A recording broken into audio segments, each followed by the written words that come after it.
Hey guys, I'm Heidi Prieb. Welcome back to my channel, or welcome if you're new here. This month on this channel, we've been talking about resilience. And today in particular, I want to talk about the concept of learned helplessness as it pertains to complex PTSD, toxic shame, or in a lot of cases, fearful or disorganized attachment. So basically, what all of these constructs have in common is that in a lot of these cases, certain parts of the personality, specifically the feeling parts of the personality, so the parts of ourselves that operate on instinct, basically develop the idea that they are not welcome outside of the body. So this is what happens when, at a young age, our emotional inner worlds are repeatedly shamed, rejected, punished, or in some cases, triggering to the people around us and/or met with abuse when they get expressed. And when this happens to us, essentially what we learn is that if I want to have agency in the world, so if I want to enjoy a sense of independence and autonomy and respect and the ability to get what I want out of my environment, I have to develop a false persona that leaves out some or all of my core instincts and emotions. And at the time when we develop this idea, it's generally one that's quite adaptive. Because once again, children grow up just naturally expressing their feelings and needs. This is what our bodies are designed to do. And in a healthy and secure caregiving environment, it's not that parents fold to their children's every need or wish, but they're able to help their children make sense of those needs and those emotions as they're arising without shaming them or giving the children the idea that they're wrong for having those feelings. But what happens in those caregiving environments where emotional expression, whether that's all emotions or just certain ones, are either shamed, rejected, punished, or completely ignored? So you can develop complex PTSD symptoms simply from having emotional neglect as a child and not having a lot of mirroring around your emotions. And in any of these cases, what we internalize as children is generally that if we want to make an impact on our environment in any way, so if we want to get what is needed from our environment, we have to operate from a false self that keeps either certain or all of our emotions repressed. So as we grow up, we might think, yeah, I can have autonomy and agency in the world. I can act in a way that gets me what I want out of life, but I cannot use my feelings to guide that process. I have to start living predominantly from my head. And we generally get pretty good at reasoning out what is likely to keep us safe without having to actually consult how we're feeling. Now, the problem is that our body's instincts do not just disappear when we stop paying attention to them. Our bodies still get angry when we feel disrespected. They still feel grief when we lose something. They still experience paralysis and fear when we're in a stressful situation. But if we've learned that these signals our bodies give us not only are unimportant, but actually impede upon our ability to get what we want out of life, we're kind of left with one option, which is to numb our feelings out. Because otherwise, those feelings are likely to get in the way of a lot of the stuff that we want to get done in the world.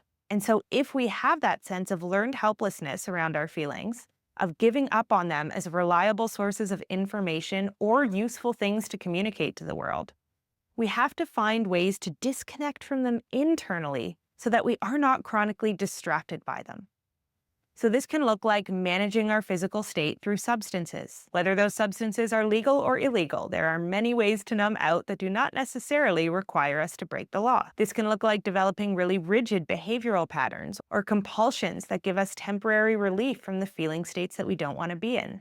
This can look like getting endlessly stuck in thought loops or rumination loops inside of our minds because we are chronically trying to understand something that actually requires our emotions to make sense of. And there are many more ways that we can numb out our feeling state. But what we want to pay attention to here is the fact that while this may genuinely have been adaptive for us early on in life, we often have no idea if we grow up with toxic shame or other forms of C-PTSD like wounding, that as adults, the very thing which was once maladaptive for us, which was being aware of and acting based on instinct, is now, in fact, potentially quite adaptive. We just haven't thought to reconnect with ourselves in that way. So, this is where we are going to explicitly look at the concept of learned helplessness. The concept of learned helplessness originated from this experiment that was done in the 60s using 3 different groups of dogs, where basically one group of dogs was placed in a room where they were administered electrical shocks that they had no control over. So they were unable to predict when the shocks would happen, and they were unable to do anything to stop the shocks. Another group of dogs was placed in a room with no shocks administered. And another group of dogs was placed in a room where they were able to escape the shocks. So they would get shocked, but they could press a panel with their nose that would stop the shocks. Then they took all 3 groups of dogs and put them in the same situation. And in this situation, they were administered shocks that were escapable. So they could change the situation and stop receiving shocks.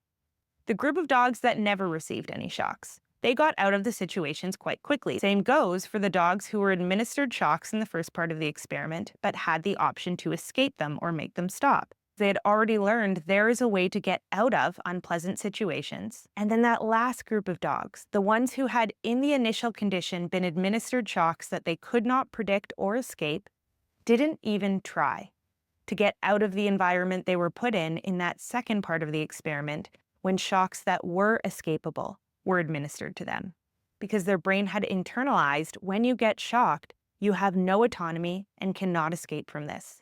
So don't even try. And this concept got coined as learned helplessness. Even in situations where they actually were no longer helpless, the dogs had no idea how to go searching for opportunities to help themselves because their brains had internalized that there is nothing they can do to control their circumstances.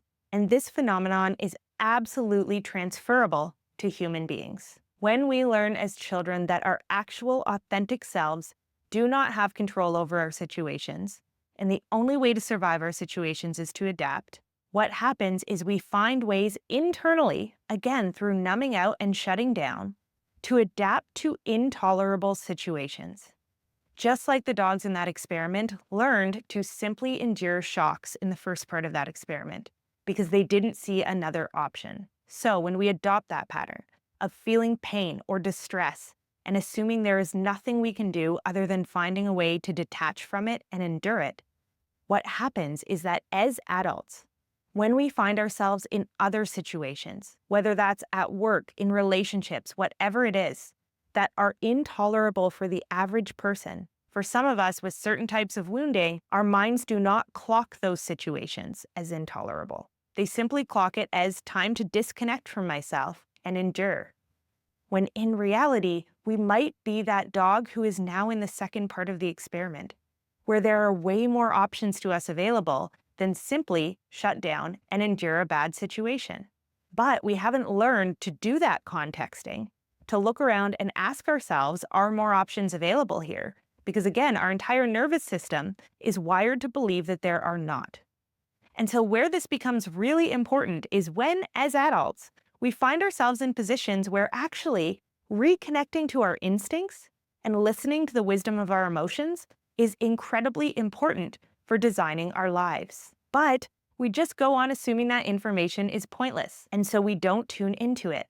And we tend to develop a lot of problems as a result of that, because emotions are not designed to be nuisances or things that come up for us that only lead to disconnection.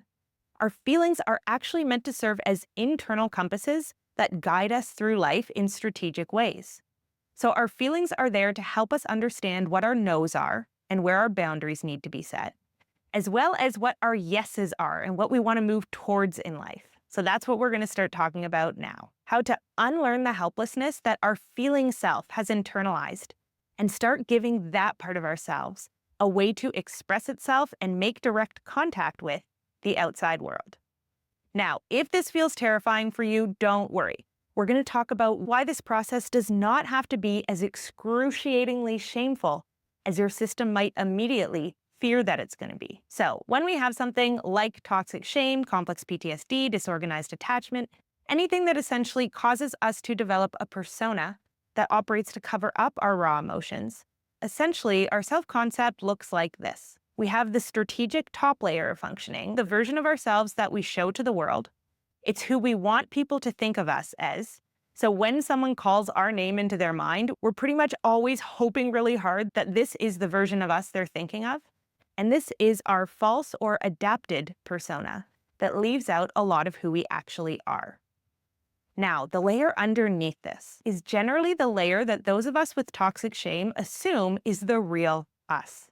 This layer might include things like our compulsive habits, our addictions, our obsessive thought patterns, maybe things like limerence. And all of these things are actually not the core of who we are, though we might really deeply fear that that's true if we have toxic shame. What all of these things are basically the net that catches our raw emotional expression and traps it when we don't allow it to come out. So if we have something like a feeling of joy arising in us, and we have learned that is not okay to express, right? I cannot go up to someone and express joy and happiness about being in connection with them. That would get me rejected. Then what happens is our brain still has to do something with that feeling. So it might channel it into something like a fantasy world, where now maybe you have all of these imaginary connections with people who exist in your real life, but you're too afraid to actually go up and share your feelings with them. And so now you're kind of stuck in this fantasy world that exists as a layer on top of reality. And you might have shame around that, because you might feel on some level, ooh, it's really creepy that I go to work and interact with this person really nicely and then go home and imagine us getting married off the coast of France in a hot air balloon every night. But that limerent state, that fantasy world, that is actually not the core of who you are. That is a defense your body has learned against the direct expression of something like joy or lust or excitement. In the same vein, let's say something like anger starts rising up in your system, and you have learned it is not okay, it is not safe to express anger. Then we have to look at, okay, what numbs out anger if not direct expression? The answer to that is very often habits like overeating or drinking or obsessive ruminating thoughts. All of those things can kind of catch the anger so that it doesn't have the chance to leave our bodies, which we have implicitly learned we cannot allow to happen. And so this entire second layer, which is generally the cause of deep, unabiding shame in people who have toxic shame, is actually not the core of who you are. It is simply what your body and your system is doing to try to avoid who you actually are from escaping. And who you actually are is simply a human being with a body that is constantly giving you information in the form of instincts and emotional responses. And the first step in unlearning helplessness when it comes to connecting the authentic self directly to the world is to get clear on the fact that that is all you are, is a human being with a body that has feelings and instincts just like everybody else. The only difference is that you did not learn how to directly and cleanly express those instincts and find proper expression for them in the world outside of your body. So you did not learn to get angry and actually just express your anger clearly and directly and set your boundaries. You did not learn to just feel joy or the desire to be in connection with someone and to just appreciate that and spend time basking in the warmth of connection. Or maybe you never learn that when you lose something, it's a natural response for the body to exist in a state of slowness and grief until the feeling passes. Something that we learn when we learn to connect with our feelings and express them directly as children is that all feelings just kind of pass with time once we are congruent about them and we let them out and have them be witnessed and seen by other people. And so step one in reclaiming our agency and our autonomy, if we have lost it at a very young age, is essentially just to identify that. To be clear with ourselves that all our feelings are is sensations that are happening in the body. And all of these neurotic habits and thought patterns that we think are the core of who we are actually just our bodies being unable to directly express what arises naturally inside of us by virtue of living. So the only thing we are at our core is a human being who has feelings like everybody else, but who did not have a way of expressing them congruently and directly early on, so who developed a whole bunch of secondary coping mechanisms to regulate around the feelings that we could not express. But there is a way to learn the skill of congruence and direct expression. And when we do that, that second layer naturally stops feeling as relevant or important to us. Over time, it starts melting away. And so the question here is, once we become aware, at least on a cognitive level, we don't have to feel it all the way through yet, that there is nothing inherently shameful about our body having emotions and instincts, then our task becomes learning to, in small ways, honor those feelings and instincts, instead of subconsciously repressing them and shutting them down. And this takes a really long time in a lot of cases to even develop the awareness to notice what our raw moment to moment emotions are. But if we can try to at least once a day, as someone with C-PTSD or toxic shame, notice something we are feeling on the raw sensate level. So something like, I'm feeling really tense. Maybe that means I'm uncomfortable in this situation.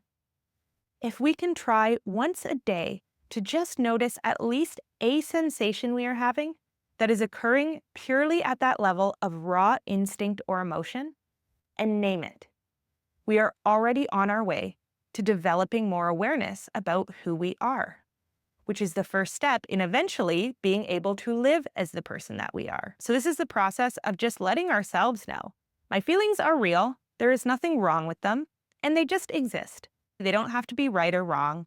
I can just notice them. And then, once we're able to start noticing our feelings a little bit more each day, we want to see if we can start practicing acting on them directly in small ways. So this could be something as simple as noticing when we feel tired, and instead of going into our self-shaming program that goes, you shouldn't be tired, you should be back at work, the most successful people are all working 60 hours a week, if you can give yourself 10 minutes to relax, to lie in bed, to honor that sense of exhaustion, and to admit to yourself that it's probably signaling something real about your body's needs, that is now giving your body the signal that feelings and needs are not only real, but they are things that can be responded to, which is likely what you didn't get growing up. So again, we can do this really slowly over a long period. Once a day, if you can find some emotion or some need that wants to be honored and interact directly with it, you're going to be on your way to developing more emotional autonomy. And again, this can all be so small. It can be something like checking in with your body when making plans and noticing if you actually don't want to do a plan that's being proposed to you, and then kindly declining the offer rather than saying yes because you feel like you should. It's about making those little choices that keep us from living predominantly from our heads. And there's nothing wrong with using our rationality and using the brilliant things that our brains provide us with, but what we're working on here is giving our feelings autonomy also, so that eventually we have our feelings and our brains working together to give us the best possible solutions that we are capable of coming up with. So every day, can you find some small way to connect with, notice, and honor some feeling that you're having? This is the step where all of the rest of the work is going to start flowing out of. And as we go down this path, what we want to be doing is seeking out more and more environments where emotional expression is safe and welcome. And at this phase, we generally do want to be controlling for our environments a little bit. So if there are certain environments where we know the people in those environments are going to be rejecting or shaming if we start expressing our emotions, this is not where we want to practice this. We want to give ourselves the opportunity to have corrective experiences of expressing our feelings. So that might mean doing something like finding a therapist or a coach that you can start expressing some of your more authentic feelings to, and notice what happens to not have them be punished or rejected. When I was in this phase, for a period of a couple years, I would go to 1 or 2 12-step groups a week. So either Codependence Anonymous or Adult Children of Alcoholic and Dysfunctional Families Anonymous. And I would just practice saying my feelings in a 2-minute share and just noticing what it was like to sit in a room and share my feelings where the response was absolutely nothing, because you are not allowed to directly respond to what people share in 12-step meetings. And this was actually a very healing experience for me, who felt a lot of fear at the prospect of expressing what I was feeling. To just share something about my week or my emotional processing and have people just kind of sit in front of me calmly while I did it with absolutely no negative retribution really helped something rewire in my system. It helped me to start seeing my own emotions and experiences as neutral, just something that absolutely everybody has. Other things that personally helped me at this step, but again, you're going to want to cater this to yourself, are things like practicing circling, which is an interpersonal meditation practice where essentially you're letting people know about what sensations are coming up in your body and what thoughts you're having or what emotions you're experiencing in real time. Something like that really helps train this muscle in an environment that is explicitly designed for people to reveal their inner worlds. But the point is, we want to be finding small places where we can express ourselves with either very little chance that we will be rejected, or ideally, environments that are specifically designed to be non-rejecting, like therapy or support groups. Showing up to these environments time and time again and expressing our emotions as they authentically are time and time again gives our body proof of something new, which is that we actually can express ourselves directly to the world and at the least not suffer major consequence. And the more our bodies start to log that, the more confidence our emotional selves build that they are welcome in the world. And the cool thing about this is that as you're going through this process, you're exposing yourself, your actual self, the one that exists in your instincts and your body, to other people who can potentially mirror things back to you. And so you're now engaged in the process of figuring out who you are at your core, which may never have been available to you growing up. And the more you learn about that person, the more you'll also naturally find ways where that person fits into the world as your authentic self. I've said this on here before, but a humongous part of my own healing from toxic shame was actually starting a YouTube channel and being able to talk directly to other people about what was authentically on my mind and happening in my body, and learning that that can actually be helpful for other people. It can actually be a way of connecting with others over shared experiences. So this can actually be something that draws me into connection rather than keeps me isolated. But if I had never started challenging the assumption that nobody wanted to hear what was inside my brain or going on in my body in small, deliberate ways, I could never have found the ways in which my life could actually be transformed by listening to the wisdom of my emotions. Now, the other reason why we really start figuring out who we are through this process is because our emotions are telling us all of the time who we are. We just aren't always listening to them. So before I got into all of this work, I was really big into intellectual approaches to self-identification. So I loved systems like Myers-Briggs and the Enneagram, and essentially any tool for self-exploration that would give me a cognitive model of myself that did not require me to actually tune into my feelings. And I don't have anything against those systems, just to be clear. I think anything that helps people understand themselves in new ways is generally a positive thing, but it was really cool to me to learn that all along my whole life, there had always been a part of me that naturally knew, for example, where my boundaries lay. That part of me was my anger, and it had been with me my whole life, trying to give me information about what my boundaries were, what it meant to respect myself, and what I was not okay with. So there were times in my life where I felt like I was completely lacking self-respect. But that's not true. My body has always respected me. It has always known where my no's are and where my boundaries lie. I just have not always listened to my feelings and taken them seriously. But there has been a woman who respects me inside of me from the day that I was born. There has also been a woman who knows how to grieve and who registers when something is lost. And that feeling of sadness has existed in my body my entire life. I just haven't listened to it. There has always been a woman inside of me who knows what I want and what excites me and what propels me forward in life.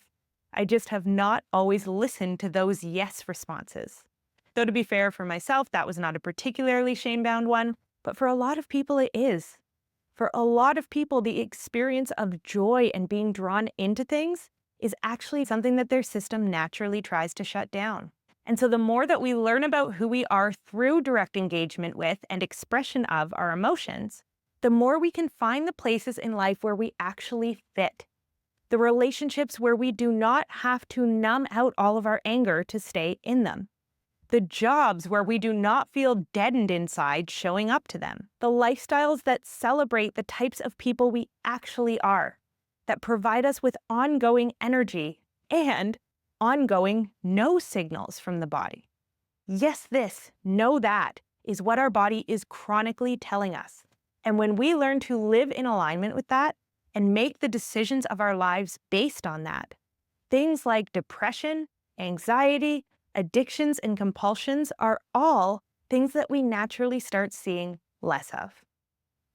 But this brings us to our last point that I also think is really important to drive home, because I am all about not idealizing the healing process in and of itself. No matter how much of this healing work that you do, if you grew up with this patterning, there are probably going to be times where you notice, I'm numbing out a lot again. Even if for a while I was doing a really good job of living in alignment with my body and my instincts. But instead of shaming ourselves for those habits or those thought patterns or whatever it is that we tend to fall into, we can actually now use them as information. So we can look at periods where suddenly we're abusing food or substances again, or suddenly we're stuck in a lot of neurotic thought patterns again. We can use that as information, our body signaling to us that there is some strong emotion here that we have not yet found a way to be in direct contact with and find right expression for. And so again, instead of shaming ourselves for these patterns that arise, we can use them to our advantage. They can be a giant X that marks the spot of some emotion that is begging for our attention. And then we can finally give it to it. And so even that dreaded second layer of parts of ourselves that we think are so intolerable can also be something that we learn to appreciate and make use of, because it's like a signal going off that we are not fully connected to what's happening in our bodies, and we need to find a way to tune back into that and notice what our bodies are trying to tell us. And again, this is a long process that happens in starts and stops and rituals and habits that we develop en route, of being able to check in with ourselves in small ways until we can live more and more in alignment with the version of ourselves that is naturally attuned to who we are and what we want out of our relationships and our lives. All right, I'm going to leave this at that for today. But as always, any questions, any comments, anything that's come up for you as you've gone through this video, please leave it in the comment section below. I love you guys. I hope you're taking care of yourselves and each other, and I will see you back here again really soon.